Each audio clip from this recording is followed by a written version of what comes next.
What it do? What it do? Can't quite give my formal introduction. It's because I'm out here on the rail yard. Okay, you got a BNSF storage unit right here. They also got a little address, but anywho, yeah, BNSF. Okay, we're gonna talk about future freight, the future of freight via rail. We're gonna talk about that today. 20 years from now, hauling freight will be totally different than today. Rail, it'll still be strong, though some of the rail lines that we currently see will cease to exist. Only the most important arteries of it shall remain as cost becomes a concern. In the future, their locomotion could also change, meaning the type of power plants that they use to get themselves in motion. Will it be like electric, steam, diesel? What will be different about its locomotion in the future that could change? In Europe, most freight trains are powered by electric locomotives. In North America, most freight trains are powered by diesel electric locomotives. Don't be surprised about freight trains being powered by nuclear steam locomotives in years to come worldwide. Why is this the case? Well, see, here's the thing. In Europe, electric locomotives in their electric grid shall become more of a hassle with maintenance in years to come. Albeit with their passenger electric locomotives, this will not be an issue. In North America, the diesel electric locomotive for the freight trains shall become more of an emissions issue in years to come. This is due to their partial use of an internal combustion engine for their prime mover. Plus, they have their own mechanical issues, given that they have this internal combustion engine. With that said, I see North American freight trains being confronted with concerns before the European freight trains are confronted. But both shall be confronted immediately. Eventually, both shall be. Now, after the global confrontation, more work will be invested into nuclear steam locomotives. Hence, this will usher back the era of steam locomotives, yet more modern versions of them. If things really went sour in this world right now, one can just revive steam locomotives sitting at all these parks across the United States and Canada. The same idea exists for why a modern steam locomotive is so attractive in the first place. There is a lot of research going on online. If you were to look up right now, you'd see a lot of people working on a modern steam locomotive prototype. They're wondering, what will this be like? What will this look like? And a lot have been going towards the nuclear aspect of steam.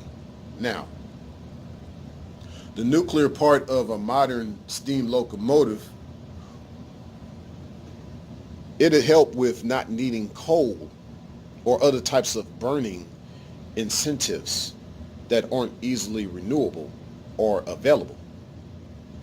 But let's say there isn't a nuclear reactor available for that locomotive. One can find wood or coal, and it will still run on it temporarily. That's just in case the nuclear reactor malfunctions on the locomotive that has one. One can't say that for an electric or a diesel electric locomotive freight train. These two types of locomotives do not have a redundant system that I'm aware of, nor that I'm speaking of in regards to a nuclear steam locomotive. The nuclear steam locomotive obviously needs water in order for the steam to occur, so it will have a boiler tank like the ancestral steam locomotives have. And more than likely, It'll be attached to that locomotive as a separate rail car. The overall length and height of the locomotive combined with the rail car shouldn't be any bigger than a modern diesel electric locomotive. Hence, its feasibility and operational superiority would be evident upon being in service, if it was in service right now as I speak. Now, it would be like a modern version even of the stillborn ACE 3000. If you don't know what that is, it was just a brainchild of a guy that was working on the modern version of a steam locomotive. And it was cool. But there were some problems with it. One of the problems was basically that he was trying to use normal wheels on that particular steam locomotive prototype that he had for its traction when, for steam locomotives, they always had larger wheels to build up that type of traction with the steam pistons that it used for its motion. But see, my take on a modern nuclear steam locomotive would be that unlike that stillborn unit, that ACE 3000, a modern nuclear steam locomotive would have traction wheels around the same size as the ancestral steam locomotives. And of course, last but not least, overall, as far as the future of freight in regards to rail,